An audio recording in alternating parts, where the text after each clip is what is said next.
এক নম্বর আয়াত, ইন্না আ'তাইনাকাল কাউসার। আল্লাহ রাব্বুল আলামিন বলেন, নবী আমার, আমি আপনাকে কাউসার দান করেছি। জোরে পড়েন সুবহানাল্লাহ। এই কাউসার মানে কি? আমি অনেকগুলো তাফসীর দেখলাম। এই কাউসারের মেন দুটো অর্থ। কয়টা বলেন? কথা বলছেন না কেন? মেন হচ্ছে দুইটা অর্থ। এক নম্বর অর্থ হচ্ছে তাফসিরে ফি জিলালিল কোরআনের মধ্যে করা হয়েছে। তাফসিরে মাযহারির মধ্যে অর্থটি দেখলাম, ওখানে বলা হয়েছে আল কাউসার, এটা হচ্ছে ফাও আলু ওজনের একটা এসএম। এর মানে হচ্ছে অনেক অনেক অনেক। জোরে পড়েন সুবহানাল্লাহ। এটা কাসরাত থেকে এসেছে। কি থেকে এসেছে? কাসরাত মানে অধিক অধিক, অনেক অনেক। তার মানে হলো, এক নম্বর মানে হচ্ছে আল্লাহ রাব্বুল আলামিন বলেন, নবী আমার, আপনারে আমি যে নিয়ামত দান করেছি তা অনেক অনেক অনেক অনেক। জোরে কোন সুবহানাল্লাহ। কাউসার মানে কি? এক নম্বর অর্থ কি করলাম? অনেক, পর্যাপ্ত, প্রচুর। আপনাকে অনেক দিয়েছি। কাফের বেঈমানেরা বলতেছে আপনি শিকড় কাটা, তারা আপনাকে নির্বংশ বলে, তারা বলে আপনার নাকি সম্মান নাই, ইজ্জত নাই। আমি যে আপনার কত সম্মান দিয়েছি, অতুলনীয় সম্মান আমি আল্লাহ পাক আপনাকে দান করেছি। জোরে কোন সুবহানাল্লাহ। এই কাউসার বলতে আল্লাহ নবীজিকে যে সম্মান দিয়েছেন, নবীজিকে যে নিয়ামত দিয়েছেন, আমি যদি এখান থেকে আলোচনা শুরু করি, শুধু কোরআনুল কারীমের আয়াত থেকেই উদাহরণ দেব, একের পর এক বলবো, তাই এই তাফসীর মাহফিল 6 মাস যাবে, তাও শেষ হবে না। বুঝতে পারছেন? 6 মাস ধরে যদি আলোচনা করবো, আমি তো জানি না, কিছুই জানি না, যা জানি একাধারে 6 মাস চলবে, তারপরেও শেষ হবে না। আমি চাচ্ছি এই 3টে আয়াতের পরে সংক্ষিপ্ত পরিসরে কিছু কথা বলবো, এই জন্য বিস্তারিত যাচ্ছি না। তাফসিরে ফি জিলালিল কোরআনের মধ্যে বলা হয়েছে যে এই কাউসার বলতে আল্লাহ পাক নবীজিকে অনেক অনেক নিয়ামত বুঝিয়েছেন। তার মধ্যে সর্বোত্তম যে নিয়ামত, এই পৃথিবীর জন্য সর্বশ্রেষ্ঠ নিয়ামত, মহাবিশ্বের মহাবিশ্বয়, সেটা হচ্ছে আল্লাহর পক্ষ থেকে রাসূলুল্লাহর পরে আল্লাহ সর্বশ্রেষ্ঠ কিতাব আল কোরআন নাজিল করেছে। এই কোরআন হচ্ছে মানবতার মুক্তির দিশারি। আল্লাহ রাব্বুল আলামিন সূরা ইব্রাহিমের 1 নম্বর আয়াতের মধ্যে বলেছেন, আলিফ লাম রা কিতাবুন আনজালনাহু ইলাইকা লিতুখরিজান নাসা মিনাজ যুলুমাতি ইলান নূর বিইذনি রাব্বিহিম ইলা সিরাতিল আজিজিল হামিদ। আল্লাহ রাব্বুল আলামিন বলেন, আলিফ লাম রা, নবী আমার, আপনার আমি নিয়ামত দিয়েছি, এই কিতাব কোরআন দিয়ে আপনাকে প্রেরণ করেছি, যাতে করে মানব গোষ্ঠীকে আপনি অন্ধকার থেকে বের করে আল্লাহ রাব্বুল আলামিনের রাস্তায় আনতে পারেন। প্রশংসিত, প্রজ্ঞাময়, সর্বশক্তিমান, যিনি সর্বগুণে গুণান্বিত, সেই আল্লাহ রাব্বুল আলামিনের রাস্তায় মানুষকে মুক্তির ঠিকানা দেখাতে পারেন। মানুষকে অন্ধকার থেকে বের করে দুনিয়া আলোকিত জীবন উপহার দিতে পারেন। জাহান্নামের আগুন থেকে যাতে করে তারা পরকালে মুক্তি পেয়ে আল্লাহর জান্নাতের মধ্যে জায়গা পেয়ে যায়। এই জন্য সর্বশ্রেষ্ঠ নিয়ামত কোরআন দিয়ে আপনারে আমি ধন্য করেছি। জোরে কোন সুবহানাল্লাহ। আল্লাহ রাব্বুল আলামিন তাকে যে নিয়ামত দান করেছেন, দুই একটা বলে সামনের দিকে চলে যাব, খেয়াল করেন। কাফের বেঈমানেরা বলল মুহাম্মদ সাল্লাল্লাহু আলাইহি সাল্লামের কথা কেউ বলবে না, সে শিকড় কাটা হয়ে গেছে, তার ছেলে মরে গেছে, তার কথা কেউ বলবে না। আল্লাহ রাব্বুল আলামিন আলাম নাশরা যে সূরাটা, ইনশিরা নামক সূরার মধ্যে আল্লাহ রাব্বুল আলামিন বলেন, ওয়ারাফানা লাকা যিকরাক। আল্লাহ পাক বলেন, নবী আমার, আপনারে অনেক আমি নিয়ামত দিয়েছি, তার মধ্যে কাউসারের মধ্যে অন্যতম একটি কাউসার হচ্ছে আমি আল্লাহ রাব্বুল আলামিন আপনাকে চিরস্মরণীয় করে দেব। সুবহানাল্লাহ বলেন। ওরা তো বলে আপনার নাম কেউ বলবে না, আল্লাহ বললেন আমি তো আপনার নাম চিরস্মরণীয় করে দেব। তামাম পৃথিবীতে ইলা ইয়াউমিল কিয়ামা, আনাচে কানাচে সব জায়গায় আপনার নাম উচ্চারিত হবে। আসলে কি তা হচ্ছে না? হচ্ছে না? দেখেন, আল্লাহর নাম উচ্চারিত হচ্ছে। আমাদের এই বাংলাদেশ সহ পৃথিবীতে এমন কোন জায়গা নাই যেখানে আজান দেওয়া হয় না। দৈনন্দিন আজান কবার হয়? একটু কথা বলতে হবে। 5 বার আজান হয়। ইকামত কবার হয়? 5 আর 5 10। আজান আর ইকামত দৈনন্দিন 10 বার। যেখানে তাহাজ্জুদের আজান দেওয়া হয় সেখানে আজান কটা হইল? আজান ইকামাত দিয়ে 5 ওয়াক্তে 5 আর 5 10 তাহাজ্জুদের ওয়াক্তের জন্য প্রত্যেক আজানে প্রত্যেক ইকামাতে রাসূলুল্লাহর নাম কবার বলা হয়? বলেন দিন দেখি। প্রত্যেক আজানে প্রত্যেক ইকামাতে 2 বার আশহাদু আন্না মুহাম্মাদার, আশহাদু আন্না মুহাম্মাদার। কথা বলেন না কেন? আশহাদু আন্না মুহাম্মাদার, জোরে বলেন। রাসূলুল্লাহ কবার বলা হয়? আজানেও বলা হয়, ইকামাতে বলা হয়। জুমার দিন আজান দেওয়া হয় কয়বার? জুমার খুতবার জন্য আজান হয় না? এইবার খেয়াল করেন, প্রত্যেক মসজিদ ঘরে আজানে রাসূলুল্লাহর নাম হয়, ইকামতে রাসূলুল্লাহর নাম হয়। কোটি কোটি কোটি কোটি মসজিদে এক এক মসজিদের দিনে কবার হয়, মাসে কবার হয়, বছরে কবার হয়, কোনো ক্যালকুলেটর ধরবে না। ঠিক বললাম না ভুল বললাম? আল্লাহ রাব্বুল আলামিন বলেন, নবী আমার, কিয়ামত পর্যন্ত আপনারে আমি আল্লাহ স্মরণীয় করে দেব। সুবহানাল্লাহ বলে। এরপরে আল্লাহ রাব্বুল আলামিন সূরা আহজাবের মধ্যে কি বলেছেন, যেটা আমরা এখানে আগেই পড়েছি, প্রত্যেক অনুষ্ঠানে পড়া হয়, ইন্নাল্লাহা ওয়া মালাইকাতাহু ইউসাল্লুনা আলান নাবিয়্যি। আল্লাহ রাব্বুল আলামিন বলেন, নিশ্চয় আল্লাহ এবং তার ফেরেশতারা রাসূলুল্লাহর উপরে দুরূদ পড়ে। ইয়া আইয়ুহাল্লাযীনা আমানু সাল্লু আলাইহি ওয়া সাল্লিমু তাসলিমা। কাজে ও ঈমানদারেরা, তোমরা রাসূলুল্লাহর উপরে দুরূদ পড়ো এবং তার জন্য সালাম প্রেরণ করো। সুবহানাল্লাহ বলে। এই দুরূদ শরীফ तमाम পৃথিবীতে মুসলমানেরা রাত দিন 24 ঘন্টায় পড়তেছে। ঠিক বললাম না ভুল বললাম?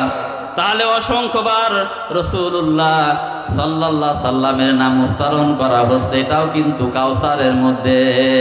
এরপরে লক্ষ্য করুন, হাসরের ময়দানে আমার প্রিয় নবী জনাবে মুহাম্মদ রাসূলুল্লাহ সাল্লাল্লাহু আলাইহি সাল্লামের উম্মতের সংখ্যা অনেক বেশি হবে। আল্লাহ নবীজিকে অবহিত করেছেন। একটু সুবহানাল্লাহ বলে।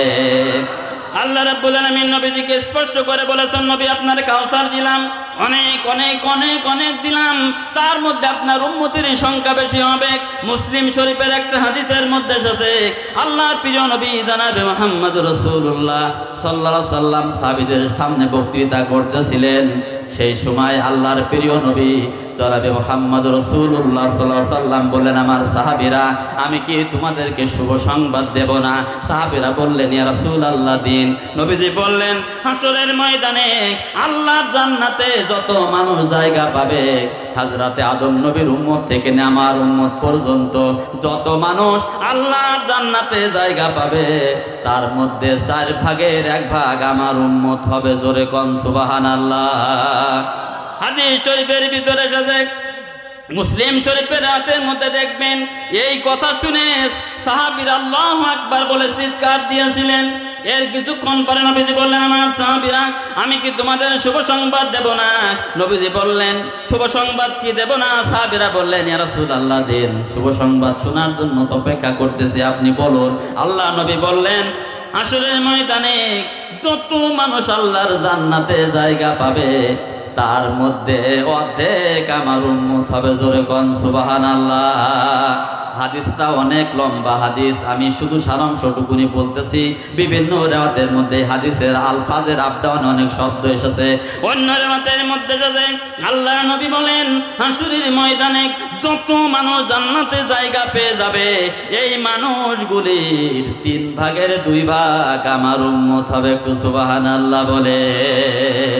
অন্য রাতের ভিতরে এসেছে, আল্লাহর প্রিয় নবী বলেন, হাসরের ময়দানে যত মানুষ জান্নাতি হবে, তাদেরকে যদি কাতার বন্দি করা হয়, আদম নবী থেকে নিয়ে শুরু করে ইলা ইয়াউমিল কিয়ামা, কিয়ামত পর্যন্ত যত মানুষ জান্নাতি হবে, তাদের যদি কাতারবদ্ধ করা যায়, নবীজি বলেছেন 120 কাতারের মতো হবে। কয় কাতার বললাম? 120 কাতার হবে। আল্লাহ নবী বলেন আল্লাহ রাব্বুল আলামিন আমাকে জানিয়ে দিয়েছেন মোটে 120 কাতারের মধ্যে নবী মুহাম্মদ সাল্লাল্লাহু আলাইহি সাল্লামের উম্মত হবে 80 কাতার। নারায়ে তাকবীর। চিন্তা করতে পারেন, 3 ভাগের 2 ভাগ কার উম্মত? কথা বলুন, মুহাম্মদ সাল্লাল্লাহু আলাইহি সাল্লামের উম্মত। আল্লাহ বলছেন কাফের বেঈমানেরা বলেছে আপনি নির্বংশ হয়ে যাবেন, আপনার শিকড় কেটে গেছে। কে বলেছে? এই কোটি কোটি কোটি কোটি মানুষ তো আপনার উম্মত, এরা তো আপনার পিছনেই থাকবে। জোরে কন্যা সুবহানাল্লাহ। মেরাজের রজনীতে একটি হাদিস বলে আমি অন্যদিকে চলে যাচ্ছি, 2 নম্বরে চলে যাচ্ছি। মেরাজের রজনীতে নবীজি বলেন যখন জিবরিল আমিনের সাথে আমি ছিলাম সেই সময় আমার সামনে বিরাট একটা বড় মাঠ দেখানো হলো। আপনাদের খারাপ লাগতেছে? কষ্ট পাচ্ছেন? বিরাট একটা বড় মাঠ দেখানো হলো। কে বলতেছেন? আমাদের প্রিয় নবী জনাবে মুহাম্মদ রাসূলুল্লাহ সাল্লাল্লাহু আলাইহি সাল্লাম। উনি বলতেছেন বড় মাঠ। এরপরে দেখি ওই মাঠ দিয়ে মানুষ যায়, আর সামনে একজন লিডার। মানুষ যাচ্ছে, সামনে একজন, কথা বলতে হবে, লিডার সামনে একজন, পিছনে তার পিছনে মানুষ যাচ্ছে। আমি জিবরিল আমিনকে জিজ্ঞাসা করলাম ভাই জিবরাইল কিসের কি ঘটনা? জিবরিল আমিন বললেন ইয়া রাসূলুল্লাহ আপনাকে দেখানো হচ্ছে নবীদের মিশন দেখানো হচ্ছে, কোন নবীর কত উম্মত হবে এটা আপনারা দেখানো হচ্ছে। আল্লাহ নবী বলেন আদম নবীকে দেখলাম, তার পেছনে লোক দেখলাম, এইরকম করে নবী আসতেছে আর পেছনে অনুসারে মিছিল চলে যাচ্ছে সামনের দিকে আমি দেখতেছি। নবীজি বলেন এমন অনেক অনেক নবী দেখলাম, একজন করে নবী হেঁটে যায়, পেছনে তার কোনো অনুসারী নেই। আমি জিবরিল আমিনকে জিজ্ঞেস করলাম ঘটনা কি, একজন করে লোক যায় কেন? জিবরিল আমিন বললেন ইয়া রাসূলুল্লাহ নবীদের মিশন তো আপনারা দেখানো হচ্ছে, কিন্তু অনেক নবীর জীবন এমন হয়েছে সারা জীবন ধরে ধরে কষ্ট করেছেন, দাওয়াত দিয়েছেন, কিন্তু একটাও উম্মতি জোটেনি। এই জন্য এই নবীদের পেছনে কোনো লোক দেখতে পাচ্ছেন না আপনি? নবীজি বলেন আমি দেখতে আছি। এর মধ্যে দেখলাম চতুর্দিকে মানুষ আর তার সামনে একজন লিডার, অত্যন্ত সুন্দর চেহারা, তুই সামনে হেঁটে যাচ্ছেন। আমি চিন্তা করলাম এত মানুষ, এরা আবার কারা? জিবরিল আমিন আমাকে বললেন এটা হচ্ছে হযরতে মুসা নবী এবং তার উম্মতের মিছিল। জোরে কোন সুবহানাল্লাহ। মুসা নবী এবং তার উম্মত কত হবে এই মিছিল চলে যাচ্ছে। নবীজি বললেন অনেক মানুষ আমি দেখতে পেলাম। আল্লাহর প্রিয় নবী বলেন ওই মিছিল শেষ হয়ে গেল, তারপরে দেখি চতুর্দিকে মানুষ আর মানুষ, ডানে বামে সামনে পিছনে যেদিকে তাকায় তিল মানে পরিমাণ ফাঁকা জায়গা নাই, শুধু চারিদিকে মানুষ আর মানুষ, কোনো কুল কিনারা নাই, মানুষের মিছিল আসতেছে। কিন্তু খেয়াল করে দেখলাম ওই মিছিলে কোনো নেতা নেই। আমি অবাক হয়ে গেলাম, কি ঘটনা? এত সময় দেখলাম নবীদের, তাদের মিছিলে পিছনে উম্মত দেখলাম, অনেকের দেখলাম না, কিন্তু এটা তো ব্যতিক্রম ধর্মী মিছিল, সাধারণ জনগণ আছে কিন্তু সামনে নেতা নাই। আমি অবাক হয়ে গেলাম। আমি জিবরিল আমিনকে জিজ্ঞেস করলাম জিবরাইল ভাই কি ঘটনা, এর সামনে নেতা নাই কেন? আর এত মানুষ, শুধু মানুষ আর মানুষ। জিবরিল আমিন বললেন ইয়া রাসূলুল্লাহ কত মানুষ তো দেখেছেন, আরো যে কত আছে যার কোনো কুল কিরানা নেই। নবীজি বললেন তাহলে এই মিছিলের নেতা কই? জিবরিল আমিন বললেন নেতৃত্ব যিনি দেবেন তিনি আশরাফুল আম্বিয়া, সাইয়্যিদুল মুরসালিন, শাফিউল মুজনাবিন, রাহমাতুল লিল আলামিন, আপনার আমার প্রিয় নবী মুহাম্মদুর রাসূলুল্লাহ সাল্লাল্লাহু আলাইহি ওয়াসাল্লাম। নবীজি বললেন তাই, এরা আমার উম্মত? জিবরিল আমিন বললেন হ্যাঁ আপনার উম্মত, আপনি এগিয়ে যান। নবীজি বলেন আমি আনন্দিত হয়ে গেলাম, শুধু মানুষ আর মানুষ, যার কোনো কুল কিনারা নাই। আমি সামনে গেলাম, খুব আনন্দ করতে করতে মিছিল নিয়ে যখন সামনের দিকে যাচ্ছি, হঠাৎ করে শুনি কে জানো ক্রন্দন করতেছে, মনে হচ্ছে শিশুর মতো ক্রন্দন করতেছে, জোরে জোরে কাঁদতেছে আর বলতেছে, আল্লাহ এতদিন আমি মনে করেছিলাম হাসরের ময়দানে আমার উম্মতের সংখ্যা বেশি হবে, আমি তোমার কাছে বিরল সম্মান পাবো, ইজ্জত পাবো। এতদিন আশায় বুক পেতেছিলাম যে আমার উম্মতির মতো এত আর হাসরের ময়দানে কেউ হবে না, সবচাইতে সম্মান আমি পাবো। কিন্তু এই মুহাম্মদ সাল্লাল্লাহু আলাইহি সাল্লামের মিছিল দেখে বুঝতে পেরেছি উম্মতে মুহাম্মাদের কাছে আমার এই মিছিলের কোনো দাম নাই। সুবহানাল্লাহ। নবীজি বলছেন যে ভাই জিবরাইলে কান দেখে উনি বলতেছেন যে মুহাম্মদ সাল্লাল্লাহু আলাইহি সাল্লামের উম্মতের কাছে আমার উম্মত অত্যন্ত নগণ্য, এ তো একেবারে ক্ষুদ্র মনে বলে হয়। কান্দেন, কে কান্দেন, ব্যাপারটা কি? জিবরিল আমিন বললেন, ইয়া রাসূলুল্লাহ, যিনি কাঁদতেছেন তিনি আর কেউ নন, তিনি হলেন মুসা কালিমুল্লাহ। এতদিন তার ধারণা ছিল হাসরের ময়দানে মুসা নবীর উম্মত বেশি হবে, এই চিন্তা তিনি করতেন, বিরল সম্মান তিনি পাবেন। কিন্তু আজকে আপনার উম্মতের মিছিল দেখে তার ভুল ভেঙে গেছে। তিনি বুঝতে পেরেছেন মুহাম্মদ সাল্লাল্লাহু আলাইহি সাল্লামের উম্মতের তুলনায় তার উম্মত অতি নগণ্য। জোরে সুবহানাল্লাহ বলেন।